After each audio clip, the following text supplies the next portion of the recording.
O que você acha que realmente sustenta o Comando Vermelho? Se sua resposta for drogas, você está enganado.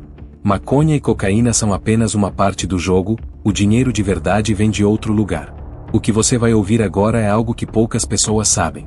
Uma verdade oculta que a mídia não gosta de falar, mas que movimenta milhões por semana dentro do crime organizado. E não, isso não é teoria da conspiração. São fatos, baseados em investigações reais, documentos oficiais e relatos de dentro da própria polícia. O Comando Vermelho não sobrevive só vendendo drogas. O verdadeiro dinheiro vem de esquemas muito mais lucrativos e muito mais difíceis de rastrear. Roubo de cargas, venda ilegal de botijões de gás, transporte alternativo dominado, internet pirata, extorsão de comerciantes. Você sabia que até a sua conexão Wi-Fi pode estar financiando o crime organizado? Se isso te pegou de surpresa, segura firme. Porque hoje, vamos entrar no submundo do crime de uma forma que você nunca viu. Você vai entender como o crime se tornou um verdadeiro império financeiro, explorando a população e lucrando mais do que muitas empresas legais. E o pior, todo mundo está pagando por isso, sem perceber. Seja o trabalhador que compra gás, o motorista de van, o comerciante ou até você, assistindo esse vídeo agora. O crime não precisa nem vender drogas para se sustentar. O sistema está muito mais profundo do que você imagina. Agora, prepara que essa história vai explodir sua mente. Se você acha que o Comando Vermelho ganha milhões só com tráfico de drogas, você está completamente enganado. A verdadeira fonte de dinheiro dessa facção é uma indústria criminosa ainda mais lucrativa, o roubo de cargas. Imagine isso, 30 caminhões roubados por dia. Carregados com eletrônicos, alimentos, bebidas, materiais de limpeza, celulares, televisões, tudo que pode ser revendido rápido. Os criminosos não precisam exportar drogas, nem lavar dinheiro em bancos. Eles simplesmente desviam mercadorias e vendem diretamente dentro das favelas, a preços mais baixos do que no mercado tradicional. Sabe aquele produto que você viu no camelô ou em um mercado suspeito? Pode ter sido roubado por facções. O Comando Vermelho estruturou um sistema logístico paralelo. Eles têm armazéns improvisados, transporte clandestino e uma rede de revendedores que operam como uma empresa, mas sem pagar impostos. Agora, o mais chocante, essas operações são tão lucrativas que, em alguns casos, até comerciantes legais compram desses criminosos sem saber.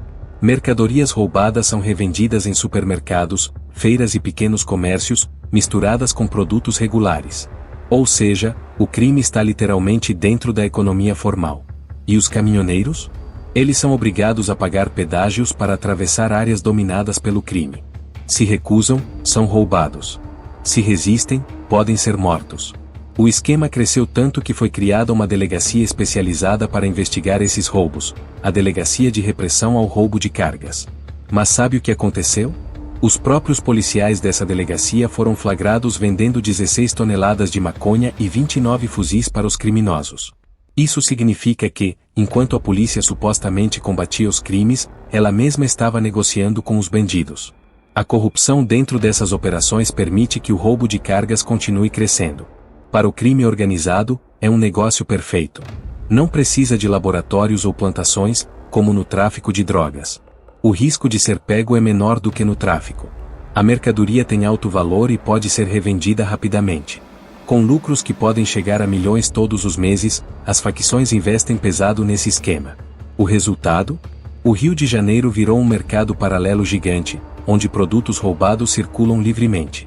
E a pergunta que fica é, se a própria polícia está envolvida, quem pode realmente impedir esse esquema? Agora que você entendeu o tamanho dessa indústria paralela, vamos para outro problema ainda maior, o envolvimento da polícia no sistema criminoso. O crime organizado só cresce quando tem um fator fundamental ao seu lado, a corrupção. E no Rio de Janeiro, essa corrupção não está apenas dentro das facções. Ela também está dentro da própria polícia. A cena é essa. Uma delegacia especializada em roubo de cargas, criada para investigar e combater assaltos milionários. Mas o que acontece? Os próprios policiais dessa delegacia são flagrados vendendo 16 toneladas de maconha e 29 fuzis para os criminosos. Se você ainda não entendeu o tamanho disso, deixa eu explicar. 16 toneladas de maconha equivalem a quase metade de toda a droga apreendida no Rio de Janeiro em um ano inteiro. Ou seja, ao invés de destruir essa droga, os policiais estavam devolvendo meses de trabalho dos traficantes em troca de dinheiro. E os fuzis? Eram armas que deveriam ter sido retiradas das ruas, mas foram colocadas de volta nas mãos dos criminosos. Agora pense, se isso aconteceu dentro da polícia, sob o comando de quem deveria estar combatendo o crime, o que mais pode estar sendo negociado nos bastidores? A corrupção policial não é novidade. Mas esse caso mostrou o nível de infiltração do crime organizado dentro das forças de segurança. E tem um detalhe ainda mais bizarro: quem prendeu esses policiais não foi a Polícia Civil, mas sim a Polícia Federal. Ou seja, um órgão externo precisou entrar no caso, porque o próprio sistema interno de fiscalização da polícia não conseguiu, ou não quis, impedir. Mas como isso acontece? Simples: dinheiro compra silêncio. O Comando Vermelho sabe que, para continuar operando, precisa manter certos agentes bem pagos. E é exatamente isso que eles fazem. Os criminosos oferecem valores absurdos para policiais corruptos que fazem vista grossa, liberam cargas roubadas, em alguns casos, até informam as facções sobre operações antes delas acontecerem. E esse problema não se limita ao roubo de cargas.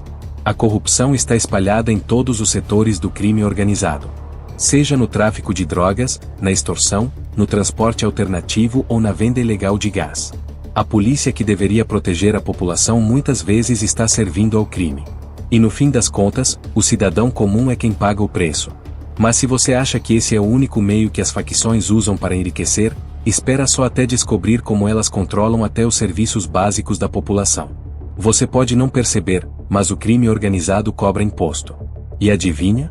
Você pode estar pagando esse imposto sem nem saber. Além das drogas e do roubo de cargas, o Comando Vermelho e as milícias descobriram um jeito ainda mais fácil de ganhar dinheiro: controlar serviços essenciais. Vamos começar pelo gás de cozinha. Se você mora em São Paulo ou em qualquer outro estado, o preço médio de um botijão de gás gira em torno de R$ 120 a R$ 140. Mas no Rio de Janeiro, o preço pode passar dos R$ 180. Sabe por quê? Porque quem controla a distribuição em diversas áreas não são as empresas de gás, e sim as facções criminosas. Isso significa que cada botijão vendido tem um imposto do crime embutido. O morador não tem escolha: ou paga o preço imposto pelo Comando Vermelho, ou fica sem gás. Agora, vamos para o transporte alternativo. Se você pega uma van para ir trabalhar, pode estar financiando o crime sem nem perceber. A milícia e o Comando Vermelho cobram taxas absurdas dos motoristas para permitir que eles operem nas rotas controladas pelo crime. Quer dirigir uma van sem pagar essa mensalidade? Boa sorte, porque isso não vai acontecer. O resultado? Um esquema que movimenta até 10 milhões de reais por semana, só com transporte ilegal. E não para por aí. Você já ouviu falar do Gatona? O sinal de internet e TV a cabo que muitas pessoas usam também pode estar gerando dinheiro para o crime. As facções e as milícias vendem pacotes piratas de internet, muitas vezes usando a estrutura das próprias operadoras. E se alguém tentar instalar um serviço legal dentro de uma área dominada? O técnico pode ser ameaçado ou até impedido de trabalhar. Ou seja, não importa se você compra gás, pega van ou usa internet, em algum momento, o dinheiro que sai do seu bolso pode estar indo direto para o crime organizado. E esse é o grande segredo do Comando Vermelho: eles não precisam mais depender apenas das drogas. Agora, o crime se transformou em um verdadeiro sistema econômico alternativo. E se ninguém fizer nada para parar, a situação só vai piorar.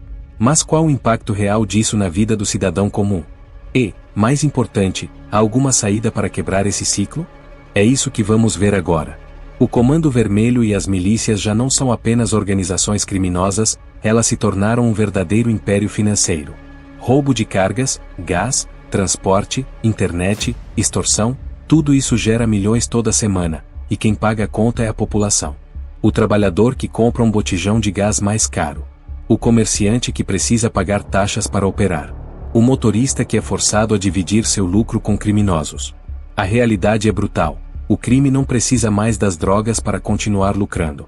Hoje, ele se infiltrou no dia a dia de milhões de pessoas, sugando dinheiro da economia formal e consolidando o controle sobre regiões inteiras. E quando tentam combater isso, o problema é ainda maior. Porque o crime já está dentro da polícia, dentro da política, dentro do sistema. A pergunta que fica é: existe saída? A única forma de quebrar esse ciclo seria um combate real e direto a essas estruturas paralelas. Mas isso exigiria uma ação coordenada entre polícia, governo e fiscalização, sem interferências políticas ou corrupção. Mas como fazer isso quando os próprios agentes do Estado, muitas vezes, são parte do problema? E isso é algo que ainda parece estar muito distante da realidade. Enquanto isso, a população segue pagando imposto para o crime, sem perceber. A cada compra, a cada serviço, a cada taxa que é cobrada, o dinheiro do cidadão comum continua fortalecendo essa máquina invisível. E cada vez mais, o Rio de Janeiro vai sendo tomado por esse sistema paralelo que já controla o cotidiano de milhões de pessoas. E você? Já parou para pensar em quantas vezes pagou por algo sem saber que estava financiando o crime?